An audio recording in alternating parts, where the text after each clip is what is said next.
As far as I'm concerned, as long as that same respect and recognition is not shown toward every one of our people in this country, it doesn't exist for me. And during the few moments that we have left, we want to have just an off-the-cuff chat between you and me. Us. We want to talk right down to earth in a language that everybody here can easily understand.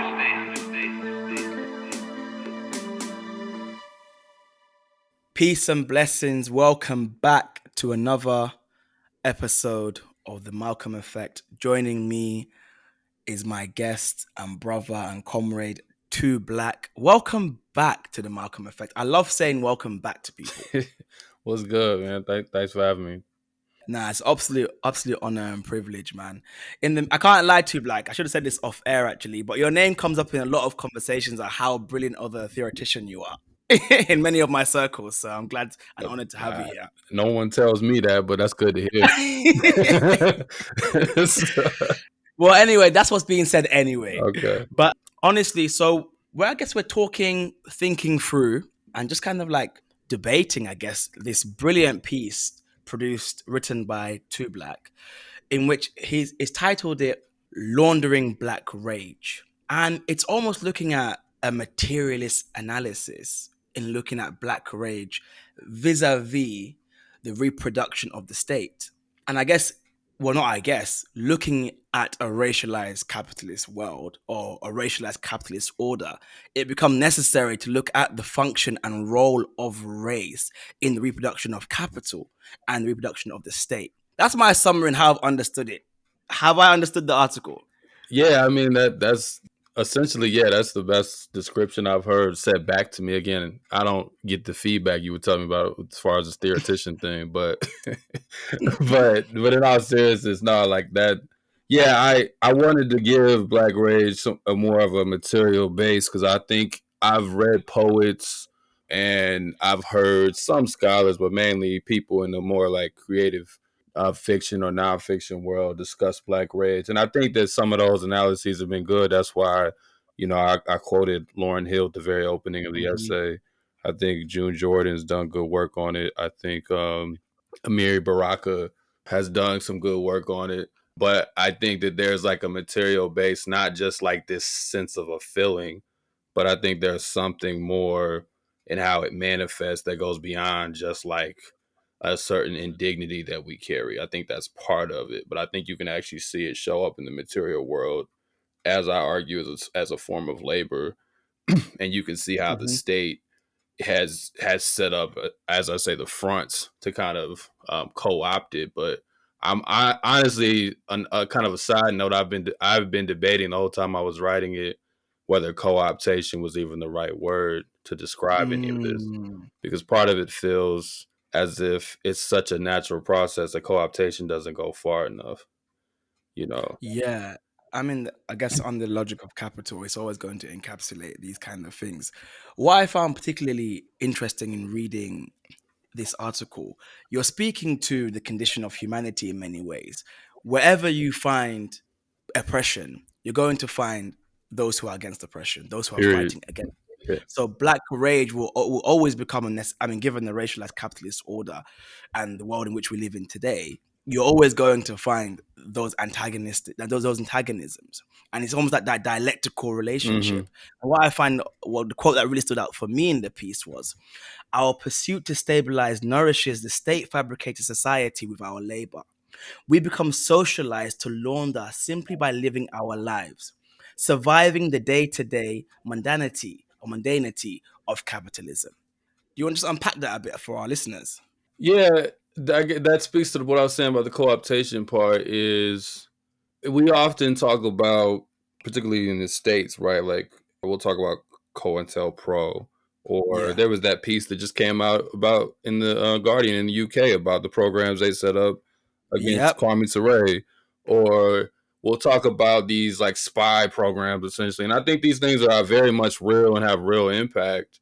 But I don't think that kind of counterinsurgency always explains why things don't go the way we want them to go. I think that we get hyper-focused on that, and that's a part of a much larger process where often it doesn't require that. That gets rolled out more so, in my opinion, when the day-to-day things don't work. That's when you need COINTELPRO or so on and so forth. Now, obviously, COINTELPRO starts to, or any kind of like counterinsurgency program starts to impact the day-to-day ways that we function. But if you're just going to school, period, if you're just watching most of the media that the state produces, if you just have to work and you just have to take care of yourself and try to have a family, there's propaganda in all of that is always pushing you off the trail to do anything about that's revolutionary or anything towards liberation. Like, those things are happening all the time. That's the soft power that I discuss in the piece, and the state sets it up that way. And it's not even like some Illuminati conspiracy where people have to sit in a room. It's just when you're trying to protect your interests, you're going to build things that also put other people in motion to protect their interests. And that's what the state does. It protects the interest for capital, right? So I think it's easy to be like, man, they co-opted this and this. But the question is like, one, there was something that happened earlier this summer, and it was Juneteenth, and not McDonald's, but Walmart, well, probably McDonald's too, but Walmart was selling some kind of Juneteenth plates, and people got mad, and they're like, they're commodifying blackness. I'm like, bro, what do you think all of this is? Like, the fact that Walmart exists is commodification of blackness, because they already own the means of production. So anything that you do, they can commodify because they own the things that create the wealth.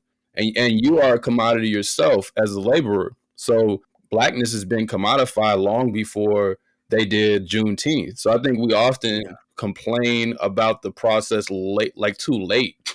Like, it's already set up that way. So when we see these like egregious or maybe more excessive forms of it, that's when we kind of like flail and we get mad. And I understand it, but that's happening all the time. That's why I said in the piece, like, there's often this claim that people are profiting off of Black death, like when someone gets shot by the police or something like that. And that's partially true, but my point was, Black people get killed with impunity every day, and most days there's not a donation, there's not a thought, there's not any activity that happens. It's just it's somewhere in the back of the paper or headline that somebody got killed, and that's it. We won't talk about it, don't even make the news. So Black death isn't the thing that's driving this like extra money that gets thrown in. It's when niggas actually respond. It's the actual rage, and it's the labor that comes from that rage. It's people actually doing things. It's not just the feeling that sets that in motion. Like that I just, so what I was trying to think about was trying to get deeper behind it. I'm like, how do we always end up here? How do we go from, like I talked about on the last time I was here with you, like, how do we go from George Floyd getting killed to buy Black? Like, that doesn't happen just because somebody threw money in the situation. We must have our own internal contradictions that are already incubated by the state, that once you throw the money into it, it's just easy to exploit those contradictions. It's not that those things come out of nowhere. So Black rage doesn't inherently have any like revolutionary direction. It can go there, but it can also be funneled elsewhere. And we see that happen all the time. So I was just trying to wrestle with that, because I think there's a purity sometimes that we put on like radical energy and revolutionary. And it's like, yeah, but just yesterday you was doing all this shit. So you're probably just as contaminated as everybody else. So just so the moment someone gets killed by the police, you don't automatically just shred all that off. It just doesn't happen. You know what I mean? It doesn't mean it can't be revolutionary, but you don't inherently just be like, okay, I'm mad. Now all the contradictions of capitalism are resolved. Let's go do something. Like, that's not how that works. I think sometimes we, as in, people will say the activists, the left, whatever, I think sometimes we oversimplify that. And I was trying to complicate that a little bit more.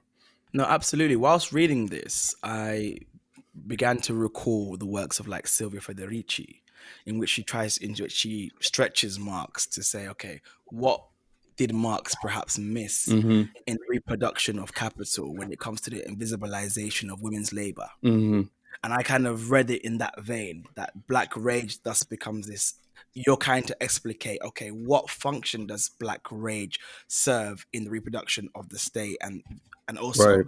the reproduction of the state and capital in and of itself. So in doing so, I guess people, I'm going to attach the article in the description of the episode, but if you wouldn't mind perhaps just maybe walking us through, you mentioned 3 processes by which this takes place. You want me to just walk through the piece in general? Yeah. Well, so I'll just let's just deal with the title and then we can walk through the stages. Yes. So the laundering part, people I hear, even when I speak to them, refer to this as a metaphor. I honestly, at this point, don't think it's a metaphor. I just want to say this up front. But I don't care if people agree with me, whether it's a metaphor or it's truly descriptive. As long as you see the process, that's not a debate I care about so much. But so laundering, just to explain what laundering is within the traditional understanding of it, is you take, and it's explained in the piece, but you take, if you and I went out and we sold drugs, or we stole from we stole from people's homes, and we took items, whatever, we did something that's considered illegal, quote unquote, and we make money off of that, and then we want to inject that money or put that money into quote unquote legitimate economy. There's a process we have to go through to clean that money or quote unquote legitimize it. So there's 3 phases known as placement, layering, and integration. This is the way it's defined amongst like finance experts on it. So placement is, we have to figure out how to just first put the money into the formal economy, and we'll usually do that through some kind of front. That's where, like, even the whole idea of washing money or laundering comes from, like, laundromats, and people used to use laundromats to clean their money, right? So it's like, because it was just an easy front. So we'll start some business. We'll start something. Let's say we start a strip club. Let's say we start a restaurant. We'll start something that's a heavy cash business or something, and then we'll start laundering our money through that. Nowadays, you can do it through crypto or whatever. Like, so we start. So in the second phase, is the NFTs. Yeah. So that's the placement phase, and then there's layering, where you take the money that you make, like a bunch of transactions, whatever you make through to your quote unquote legitimate business, and you layer it on top of the quote unquote dirty money that you made from drug dealing or thieving or whatever, and you tie that money together, and then you spread it elsewhere, so you can create like a large gap between the source of the funds and where the funds go. So it just obscures where the money came from. And then when that money comes back, once the profits come back, once it kicks back to you, now that money has been cleaned and is integrated into the system. And that's the integration stage. And then you just do it again.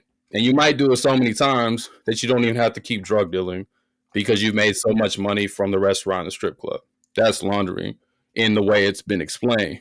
But as I was writing this, I didn't initially have that conception. I was more so focused actually on the Black elite. That was like my initial kind of inspiration, or just trying to understand how stuff that happens to the poor all transfers to them. But as I was writing, I was like, well, honestly, if me as in a conqueror, as in colonizer, as in the US, or even older, any of these European countries that went out and conquered the world, like, well, what makes any of these things legit? Like, they stole, they enslaved, they took land, they took resources, and then they set up institutions on top of whatever they stole. And then they took the money from that, and they created colonies, they created countries, they created a front, they created entire states on top of their conquest. So what's the difference? So I don't see it, because if any definition you look at, they say a legitimate financial system, and I'm like, what makes any of this legitimate other than the fact that you conquered? Like, no one can make that make sense. Like, we didn't vote to have the United States of America. We didn't vote for the colony. None of the people who've been colonized voted for the colony. They didn't say, hey, come take our shit. Didn't nobody say that.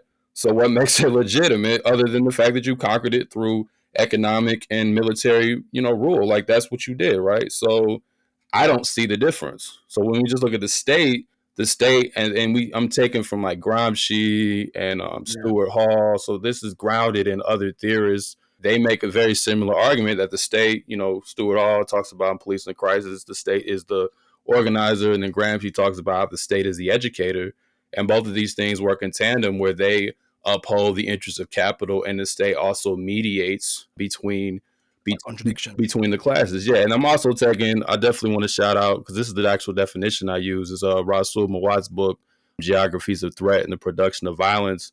And he does a good job of not just showing you the state just kind of as an idea or a concept, but he shows you how the state really like shows itself in cities. That's where you really can see the fronts that I'm even talking about. That's really where you can see how the state says you need to, or the state in the city shows where people need to live. You live on this side of town.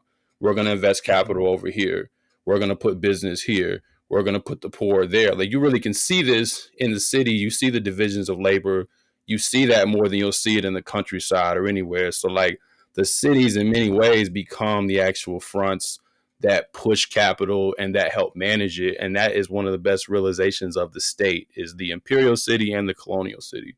You think about an early colonialism, like maybe when we're talking about when the British went to India, that's how they started building cities, to set up something so they could launder the stuff they were stealing from India. You know, like that's what the East Indian Company and all these, that's what these people were doing. So a lot of these colonial cities got built just so they could have somewhere to warehouse the resources they were stealing, usually on some coastal town, so they could send it back to the mother country, right? So that formation is already in place. But then as that is happening, like you already noted, inevitably, if you conquer someone, there's going to be resistance. And I'm saying that resistance is Black rage. It's not the only resistance, but since we're talking about Black African people, Black rage is a natural resistance to that. It's a natural response. It is an inescapable response that if you are plundering and doing all that, people are going to get mad. So it's like, that becomes a dialectic. I think I said, whereas wealth is being accumulated, so is suffering and death. Black rage emerges from that contradiction, because it's just, you're watching this major, it's not even a gap, this gaping hole. So then the job becomes, okay, these people are getting angry like the state does with anything else. How do we continue to legitimate ourselves? Because the front needs to keep going. We need people to believe in this country, or we need people to keep working so we can keep the ongoing laundering and plundering going. So when people get mad, you've already set up all these fronts and you keep doing it over time, and it proves itself. I think I said the illegitimate crimes of the past fund the legitimate crimes of the present. So you've made all this money, early off of just the more primitive accumulation. You become more sophisticated in your propaganda. And so now you're teaching people, like, in certain, depending on what phase we jump into here, as far as like, I'm talking about historical phase, you're giving people a certain narrative about what America was built on. That starts to fade away. And now we're in an era where people can actually have a certain critical opinion of American history, but now you use that as another way to reinscribe how Black people are the real patriots. It just keeps happening. So it's like, so there's all these contradictions that, okay, I'm mad. I finally learned that Black history wasn't told. And they're like, okay, here's diversity. Like, it just keeps happening because they need these people as a customer base. They need these people to stay in place so capitalism can continue moving on. It's not a conspiracy where people even have to talk to each other. It's a simple idea of, how do I protect my interests? So there's one side where you kind of like try to do what people, I guess, call the co-opting. And then there's the other side when that doesn't work. Then the things like we were talking about with the fascist responses, like a COINTELPRO, those things come in, and you just get the simple carrot and stick that we always deal with, where there's going to be a strong arm and a more like liberal arm that pats you on the back, and either one will corral you to make sure you stay under the guise of the state. And I think what you were speaking to just now speaks to the last line in the piece. Anything less is a reconstruction of fronts. Exactly. It will continue to be that way. The state needs to legitimize itself, and it will constantly reform, reshape. And for me, that just speaks to the kind of pervasiveness of capitalism, if I'm honest. And I wouldn't say it's insurmountable, but it seems insurmountable because it's so adaptable. Yeah, I think I said Black rage at its core is a response to conquest. Mm-hmm. Laundering throws Black rage off the scent, and it creates all these other red herrings. And red herring, we understand within, if you study like argumentative stuff, like red herring is to throw people off the trail. because that's what the point of the actual red herrings are used to throw people off the trail so they don't follow the direction of the actual target.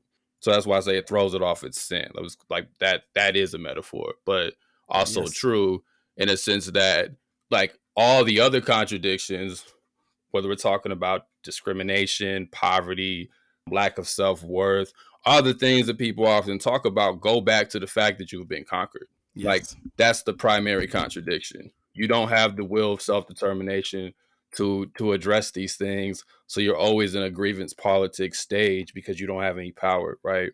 So capitalism will feel inevitable if you're always trying to resolve the things that are not the primary contradiction. If you've been Absolutely. conquered, then you need to figure out how to end the conquering. That's the point. Absolutely. You Absolutely. know. Yeah, I guess in moving on or in continuing with the piece, you speak to, again, what I found really quite genius, actually. We go into even a class dynamic of Black Rage. So Mm-hmm. it kind of says to us that all Black Rage isn't even the same. Mm-mm. Or the way in which the state will utilize and operationalize Black Rage will depending on the class component from which it emerges. Mm-hmm.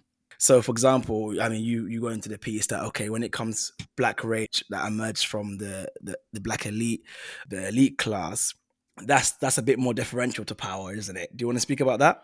Yeah, I damn near want to read the quote on that one because I don't think I can say it better than I said it in the essay.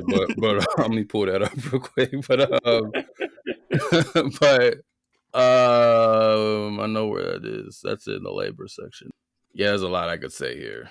I won't read it all, but but let's see. Okay. Yeah, although Black Rage universally burns throughout the diaspora, the motivations and actions that arise from the debris when an uprising occurs tends to be shaped by class interests. The Black masses, unemployed, the proletarian poor, and working class receiving minimal to no bribes while experiencing the constant exhaustion of instability are most likely to unleash their rage against the state, like prisoners at their wits' end, taking hostages and occupying the prison. The Black elite, petty capitalists, upper level professionals, and middle class aspirants, the most bribed and stabilized by the state, are most likely to repress their rage and or sell it for more enhanced bribes and stability, like jailhouse snitches copping to a plea. So yeah, I, I mean, I have to credit bell hooks, and I know, I know people in our field have, or in our world have, varying opinions about bell hooks. But I had never read anyone who had actually made a class distinction on Black Rage up until I Yep. read her. I have to give her credit for that. I don't care about all the other contradictions. So I think she does get that right when she talks about the narcissistic rage of the Black elite versus the militant rage of the masses. So the militant rage she defines as the rage of the downtrodden and the oppressed that could be mobilized to mount militant resistance to white supremacy because they want things to actually change. And then she juxtaposes it with the narcissistic rage of Black elite, as she says, that are not interested in fundamentally challenging and changing white supremacist capitalist patriarchy. They simply want access to privilege within the existing structure. So you can see this play out in real life, like we were talking about, where we don't want to get killed by the police. Y'all want to buy black, right? Like it's I guess the question here for me that's just come up now then, what is the function of like Black Rage in the reproduction of that class?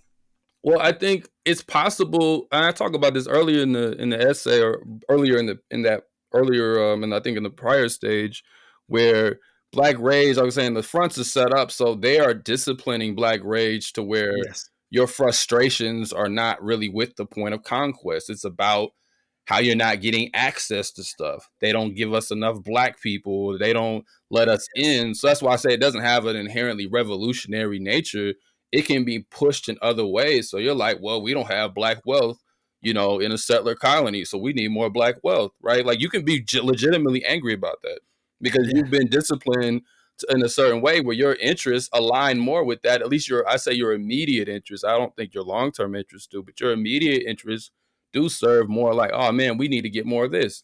People who have no access to that are not really interested in it. But for the people who often are already given they've already been bribed anyway. Like it's not just when an uprising occurs, you're already bribed by having the better job because all of this is bribery. Like we're all being bribed. Because if it's a front, then everybody's just being paid a bribe. Like that's the way that works, right? So you've already been bribed. So when uprising occurs, your interests are already set up in a way that are opposed to the masses of your people, right? Yes. But you still can be angry. You still may legitimately hate that they killed a black person. You still may legitimately hate that we're treated that way. I'm not saying all of these people are, I guess, bad people. It's just that your interests are aligned with, oh, they trying to start black business. Let's do that. Oh, they trying to give us a black president. Let's do that, because that's more closely aligned to your interests, because you're not dealing with the type of occupation of the police in your neighborhood that maybe some of these other people are. You're not facing that down. So you can both can be mad, but the layering process, like I talked about earlier, is that you can layer both of these types of rage, the narcissistic rage and the black rage, and they set as the same thing. And I use Bordeaux. Yes. I don't want to get too deep in all of this, but I use Bordeaux to talk about like the social capital, that basically the masses produce the social capital. The masses go out and create the pressure, the social capital that forces the state to respond, but the black elite are positioned to inherit that social capital, because he talks about how if the group is weak, and not weak like morally weak, but politically weak, then the representatives, or he says the nobility of that group, inherits or can even embezzle the social capital. So Yeah. that's what the And how black many elite times ends have up we doing. seen that, bro? How many times have we seen that? I'm not even going to start naming and shaming some organizations, but I think me and you both know who I'm talking about when it is the deaths of black individuals at the hands of the state Mm-hmm. that then is recaptured by organizations who don't go out and do a damn thing other than toasting on the anniversary of people's deaths. Well, I'll talk about them because I already wrote about them anyway. I know. Uh, but yeah, I tried to show in 2020, since there was so many different roads I could have fallen down, because there's so many directions this could Yeah. go, and that was the hardest thing, was trying to keep it tight, because there's like so many examples of this. So I used 2020 after George Floyd's murder as kind of this case study, like a small case study, to just see the process. So we see how I focus on three different entities in the U.S. I focused on political parties, obviously the two dominant political parties, corporate money that came from this, and then the foundation money. Now, obviously, all those three intersected, because I feel like there's other cases of injections of cash, but like those are the top three that I think Yes. influence the majority of what goes on, even if we can find other examples. So the Democratic Party, after George Floyd was killed in the month of June, just online raised $115 million in 4 days, Damn. and raised $392 million in the month of June. The Republican Party raised $131 million in the month of June, and both parties, even though the Democrats got more money, both parties broke fundraising records for that year in that month, right after George Floyd, because this is already in place. Again, the fronts are already in place, so when niggas get mad, this is already here. It's not like they have to start it, right? And then you look at the racial equity funds went up from like $5 billion a year in racial equity and foundations in the nonprofit world to like $16 billion, like in 2020. And then corporations, I think the top 50 corporations promised $50 billion in to fight so-called racial inequality. But then you follow the money, like just the publicly available stuff. I didn't even have to go into the archives for these things. And let's deal with the corporations. 45 of the 50 billion that they promised, they could serve the profit from, because most of it is either some kind of investment or some kind of loan, right? It was either like an investment in like a black hedge fund or something like that, or in a black bank, or loans to give out to black homeowners. Very like bourgeois things, right? Yes. So only 70 million of that was going to fight so-called criminal justice. Like only 70 million was even given towards that, and that was probably given to cornflake bullshit or whatever. But like Yeah. there was that, and then you look at the foundation money, and I think we can see the examples of all these people that are newly found abolitionists because they got bought into it, literally bought into it. But like, Yeah. but in the foundation money, we can look at Black Lives Matter Foundation Network or Global Foundation Network or whatever, and we see that they got the 90 million and they got the 70 million, I believe, the following year, and none of that money went to any of the chapters. or almost none of it. And none of that money initially went to any of the families, and they just sat on it. And they're currently, as of now, still involved in a lawsuit. And like I think I said in the article, like a Spider-Man meme conflict, pointing back at each other about who stole money from what. And then you look at the Republican Party, they use Black Rage to pass more anti-protest laws. That's why I was saying the carrot and the stick is both sides. So these anti-protest laws, you can run over protesters, CRT attacks, all of this shit, right? Like, and then you look at the Democratic Party, they're going to give more money to the police. They didn't pass anything on criminal justice reform. And if reform isn't even enough, but they didn't even do that.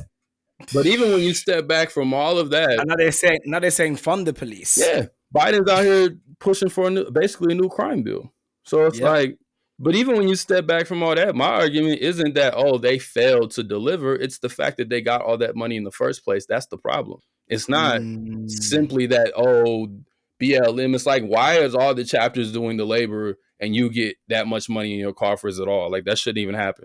We need a different process. That even if y'all were just and were fair, shouldn't happen. Why does the NAACP, who's been completely irrelevant for how long, get more money? Actually, them and the Urban League, they got more money than BLM. It's very rarely said, but they actually got more money than BLM. Why do people who weren't even actively doing anything get most of the money? Like, they like to talk about when they talk about immigration. That's to say people are quote unquote skipping the line, but this is the greatest example of skipping the line. So it's we can see the actual labor, because it's the labor of Black Rage. It's people doing things, people protesting, it's people burning shit down. Whatever version of protest you you subscribe to, it doesn't really matter. It's that actual labor. It's a very unrecognized, unpaid labor that brings all this money out. And they basically pay these folks to do things that steer it in a different direction.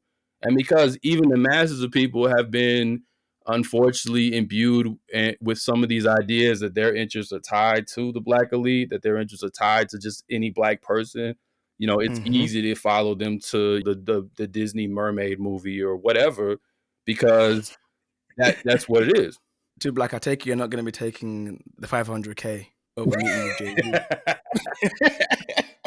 Or what is it? They're inventing words like these days to call us what? Capitalists? Yeah, slurs, man. And then people will come out, but you'll see every day people come out and defend that shit. That's what I'm saying. Like, because we've been convinced that the stuff they're doing is the militant rage. Like, that's the layering, that's the laundering of it, right? Like, we've been convinced that Jay-Z getting in the door here, or them making this movie here, and what it does is it just funnels that rage elsewhere. Even if we don't agree with it, even if it's like you and me, we're critical of it, we got to talk about it. Exactly. We're not doing talk about it and respond. So what? We have to talk about it and respond. Yeah, like, we got to spend time on that. So it funnels it. It just funnels it in a material process. It doesn't have to be a thing where we all like it. Like, I think I quote Dr. James, is like, she says, when you try to stabilize your family, you stabilize this predatory structure. Like, it's just the nature of it, right? So it's like, that's what I mean. Back to your question about the day-to-day struggles, like, just through the process of living, things are often or automatically compromised anyway. So it's not just when the cops come to your door, or just when they put out the program to confuse people. Things are already doing that. All like a COINTELPRO program is, I don't say all of it, but like a large part of these programs is just a ramping up of what's already in motion. Exactly. If you watch any of the bullshit that's out here, you're going to be confused more than likely anyway. If that programming doesn't work, we also have guns. Like, it's just no, absolutely, absolutely. I mean, I think, where was I reading it? It must have been in one of the first books that I owe to my radicalization. Is it Black Awakening Capitalist America? Yeah, that was the first book I read for this, just to reread it again to get me a good analysis. But go ahead. Yeah, no, absolutely. I mean, I think it's quite pertinent and appropriate here. And he speaks about the reasons why the state gave concessions. Mm-hmm. And he speaks about, again, it's not the fact that, the state has become an altruistic force for good, but rather it is, okay, how can we, the final kind of frontier, or the final step of the stage is, as you said, is the COINTELPRO, is assassinations. But they don't want to go there necessarily. They have other ways of subduing the masses. It's expensive, and it disrupts it disrupts capital. It disrupts the flow of Exactly. the laundering, and it's right. Like those things are expensive. That's why they moved from, even when I was just talking on my own podcast just yesterday, like moving from slavery to wage labor. It Yeah. was a risk assessment. If you use capitalist language, it was a risk assessment as well. Like Yeah. it's, in some ways it was cheaper to pay out a wage in some cases than it was to take care of slaves, because Yeah. you have to consistently give them things to keep them going, and they become Exactly. highly expensive. And it also, to use again capitalist lingo, like it's stammers against any kind of innovation or anything like that, right? You can't Yeah. build competition amongst laborers if everybody's just a free slave. You can't expand out west, blah blah Exactly. blah blah blah. But then you're also dealing with actual slave revolts. Like Yeah. you're dealing with Black Rage in a very literal sense. Like you're dealing with people who can kill you at any time. And then, so Yeah. this also brings about a certain fear. So we need to corral labor, and like that's all. This always comes back to corralling labor. Like it's not just, oh, we got to stop these angry people just because they're angry. Like this is disruptive to the actual process. So that's why laundering makes sense, because we have to legitimize what we're doing, and we have to constantly do things to legitimize this capitalist nature of this capitalist system. Like we have to constantly use the state to legitimize the idea of capital, even if in Absolutely. some cases in this very advanced stage we have to use the very criticism of the thing as a way to legitimize it as well. But like Mm-hmm. we have to legitimize it, right? So the Black elite become very essential in helping legitimize it, because there's still this myth of Black folks being this like proletarian class, and I just don't agree with that. Not in the United States, maybe elsewhere, but I just don't agree with that at this point in time. I think we have that potential, but I don't at this point. I think we're more and more, to use the bell hooks distinction. I think more and more than even the masses are getting subsumed by this more narcissistic rage. I think that's part of the propaganda. I think so. We can look at the class distinctions in various countries, but really, I think we can make a broader global consideration of maybe there's a more narcissistic rage amongst Black folks in the first world, quote unquote, or in the global Yeah. North than Black folks in the global South. I think I wouldn't go that far just yet definitively, because I haven't studied that point, so I'm just making an observation. But I would argue that that's where we're headed, and maybe in some ways I've always had that, because you look at what people have done in other countries and you look here. Now we're in a different situation, material situation is different, but particularly nowadays, more and more, because of the process of celebrity culture and the way that that's Mm-hmm. just so obsessed in our everyday life, I think more and more it's harder to even get the rank and file person to think about things beyond like the interests of the Black elite. And And even you think, go yeah. ahead. No, you saying that is exactly how I read your piece. And I read your piece, I situated this piece in a wider project of how do we, first and foremost, raise class consciousness, and how after that do we heighten the contradictions. Mm-hmm. I don't know if that makes sense. I don't know if that's making Now sense. That's how I read your piece as well. you can keep speaking on that. I want to hear more on that one. Go ahead. No, so what I was thinking about, I mean, the reason why I'm thinking is in my mind right now. Recently, met with one of my mentors, and one of the things he kept saying to me is, keep writing, keep going out there. But more specifically, how you have to think of identifying contradictions and how you can heighten them, and focusing on a class struggle. And when I'm reading Black Rage, and you're saying right now, okay, people have come to believe that Black people are proletarian class in the US, and you say, no, maybe not, maybe more and more, even the quote unquote person, the working class person, the person working in menial jobs, as many Black people do, are finding increasingly themselves identified with the Black elite. Mm-hmm. They're finding that rage that is expressed by Jay-Z at the Super Bowl, Mm-hmm. or Kendrick Lamar in Wembley, or Glastonbury, is a way in which we mobilize ourselves, and I just find it very, very strange personally.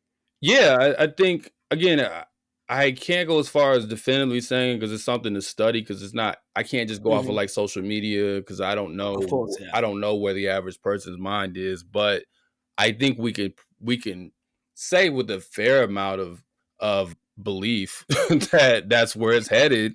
Just look at Because Shade Room, man. say what? Look at the Shade Room. Yeah, because the thing about like this version of Black elite, and this is something else that I think is underrated as far as Robert Allen's book, is that he also talks about the overthrow of the prior black bourgeoisie and the new black bourgeoisie. Like, I don't think enough people when they talk about it deal with that segment of it, right? So he talks about how the black power advocates didn't actually expect that to inspire the actual bourgeoisie class as well, or the petty bourgeoisie, the black folks, right? They didn't expect that to catch on within. They thought that would be something that goes directly to the masses, but they also didn't want to continue to do the kind of respectability stuff, right? Like, they wanted to be wear their dashikis, and that's, the cultural nationalists. You can look back and see a lot of the criticisms of cultural nationalism, what we're talking about today. I don't think it was as bad as it is today, but you can see how, like, H. Rap Brown talks about this as well. Like, how they wanted to, he's like, what you gonna do? Beat the man off with your dashiki? Like, it's like just simply being proud and black is insufficient. That's what he's talking about. But coming back to Allen, he talks about how those people displaced the preacher and the HBCU teacher and stuff. Absolutely. They displaced that. And those are the folks who were moving more into corporate America within the integrated world. But they wanted to make sure that they could still stay black and they could still be down with the cause. Like, they had that contradiction. And really the prior bourgeoisie didn't have, because they were never invited to those places. So they weren't obsessed with this sense of keeping it real or whatever, right? So I think you see that even more today, when a lot of the black elite are folks who like to celebrate being ratchet and from the hood, and we've seen this shedding of the more respectability model, like, really coming out of Ferguson, and people pushing back against that. And there's more, and some of that's been a positive. It's been this kind of own black bourgeois revolution. Like, there's more acceptance of queer bodies, and there's more acceptance of different styles. Like, all that stuff has taken way off compared when I was a kid. We were all wearing baggy jeans and shit, right? It's just not the same, like, culturally, or at least the cultural products are much different. So it's easier to identify because these people are not trying to alienate themselves so much from the masses, at least in a cultural sense, as maybe folks who were wearing suits all the time. Like, they don't try to do it. They actually understand they need to appeal and seem like they're relatable. That's how you brand yourself. So I think that has a different, there's a different transmission that occurs there compared to when someone like use like a Dr. King, who felt like they had to wear their suits and they had to turn the other cheek, and they knew they were trying to appeal to a certain white liberal sentiment, so they behaved in such a way. They weren't trying to appeal to the downtrodden masses. But today, these people will use the aesthetics of the downtrodden, they'll, to the point where you don't even know where people are from anymore. Used to be, if people dress a certain way, for better or worse, I knew where you was from. Now you got folks, they could be from the suburbs and they still dress like what used to be understood as the hood, because it's just more appropriate to take that culture. So when we talking about like cultural appropriation or whatever that shit is, like, again, we're just talking about capitalism. So I really wish people would just, honestly, man, that conversation is so hackneyed. Yeah. It's a hackneyed down argument. I'm just like, really, you lot are still talking about cultural appropriation when none of you are profiting from it? Yeah, it's just odd. But our culture is used even amongst the black elite, but we think that because they might have came from our neighborhoods, or they at least look like they did, or they at least speak to it, that they somehow are down for us. And I cited a piece in the essay, essentially talking about how, what was that piece called, man? But the brother pretty much broke down how most black people that work in Hollywood and stuff have like top level degrees from top colleges and are not from any type of poor backgrounds, but they're the ones that tell the stories about poor black people, right? Like, so this is very well documented as far as like, this is just already in place. He has the data to explain it.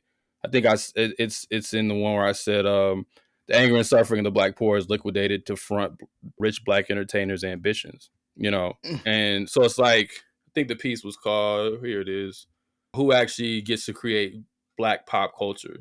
And when you looked at the economics, most of these people from middle to upper class groups, like, that's the people that get to tell the story. So there's been say that again? And wouldn't you say it's far more pernicious in engendering class solidarity then? Say that one more time, couldn't hear you. Wouldn't you say it's far more pernicious then in trying to engender a sense of class solidarity now you've got the black elite who, for all intents and purposes, aesthetically or ostensibly look like they're down with the masses, but really they're not.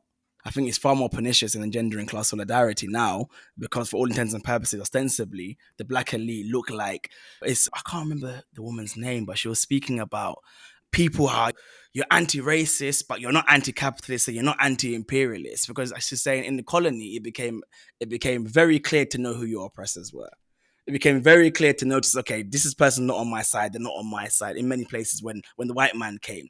But with the establishment of the black elite in the colony, we can no longer tell who our enemies are. I Who we mean, have to build solidarity with. you can see this.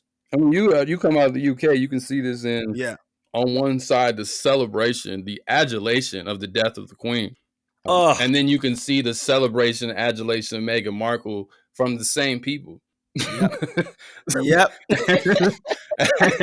and that's a major contradiction, but that's what I mean. Like, now she's not even really trying to pull the aesthetic. She literally is just like a light-skinned black girl who just said she didn't even know she was black most of her life, right? But like, exactly. But there's this odd contradiction where you can send one of us in and you can confuse us if you send somebody in that looks like us. But if you send in a white person, even if they're saying something that's not completely awful, it don't work. Like you saw this in the Bernie campaign here in America. And again, I'm not endorsing anyone. I'm just saying, look at what went down.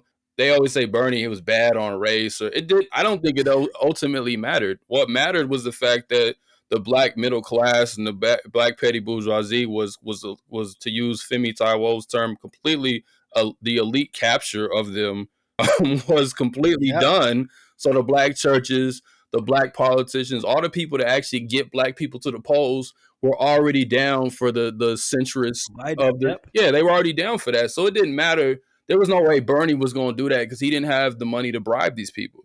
Like he didn't have, so it doesn't matter if you think Bernie is a soldier. Again, it's not about Bernie. It's just look at the situation. Even someone saying like, let's just do a little bit more progressive things economically, they wasn't going to hear him. So it wasn't about whether Bernie was bad on economics or bad on race. It doesn't. Bernie, I think this second time around, tried to speak more to that. It doesn't work because that group of people are gatekeepers. As I say in the piece, when we think about this in the labor sense, they're scabs. Like they will always sell out the rank and file labor class because they get something out of it. Their churches are going to get funded. The politicians will get some kickback somewhere. Like all of them are taken care of. Like they'll all get the bribe. We're not going to get it, but we're taught that they know what's best for us. That's just the nature of how this works. So I think that one of the biggest struggles today is against that class because black people sit in an interesting position where even when you deal with especially on the left, there's this, I think, again, this kind of over homogenizing of this like revolutionary because we had the Panthers or because we had something. And I'm like, if you actually go out and organize, and you're not just talking to whatever black leftists on Twitter, you actually go out and try to organize, you're going to have to deal with churches. You're going to deal with the very people we're talking about. You're going to have to deal with the cultural nationalist types who have turned self-care into revolution for themselves. You're going to have to deal with these are the people you're going to have to deal with. You're not going to be dealing with the Panther Party when you go to the hood. You're going to be dealing with a lot of petty bourgeoisie folks who work in these middle management jobs that look like, quote, that are black, and they often help manage it. So when you learn all this radical history about black folks, it doesn't actually hold up when you go to the neighborhoods. It's not because black people are backwards. It's just how this has been set up. So I think that struggling against that class, like moving them out of the way and everybody being clear on what we're looking at, can really help move a lot of things forward. Because if you can get them out of the way, then black people will win. Like if you move them out of the way, there's no other contradictions. Like we're clear on the Queen, we're clear on the United States. Like it's only those people that keep funneling us back to these things. And on that note, man, I think I'm gonna close out. Okay, I know we're gonna do a part 2, but honestly, bro, I really enjoyed that conversation. A lot to think about. Please hit up 2Black in the comments. Is there anything you want to end with? No, we'll get into. I mean, we talked about some of it. We'll get more directly into the phases because I know we kind of jumped around, but I appreciate your questions. Again, I'm trying to think this through more than I'm trying to promote myself as some, genius. I really am trying to think this through because I think there's much more to write. There's much more to discuss and to highlight. So I would just say read it and share your thoughts because I think there's something, I'm talking about to the audience, and share your thoughts, because I think there's something to just think about this, particularly in the stage that we're in, and the ways that all of this stuff is being promoted back to us Yeah. in ways we've really never seen to this extent before. And we need new thoughts. We need new theories on this stuff to Yeah. understand. We need to update the prior theories that we use to understand this shit, so we can figure out a way to combat it. And I'm not trying to be the foremost thinker on that. But if I am trying to do anything, I'm trying to just engender more like thinking around these subject matters, getting people to write more on these subject matters, because more and more we're being employed to reinforce the state, and we think that we're doing something differently, and that's what laundering does. so anything 100%. we can do to push back against that, I think we really need to be thinking about that as people who actually care about the state of the world. Absolutely. And on that note, please like, comment, subscribe The Malcolm Effect on Spotify, Apple Podcasts. Please hit up Too Black or share his article. I'm going to put the link to the article in the description of this episode. I encourage people to read it, make comments. You can email me. I can pass it on to Too Black, post it on Twitter, share it with people, and let's get a conversation going, because I think it's a very important conversation that needs to be had. Take care. Peace out. Peace.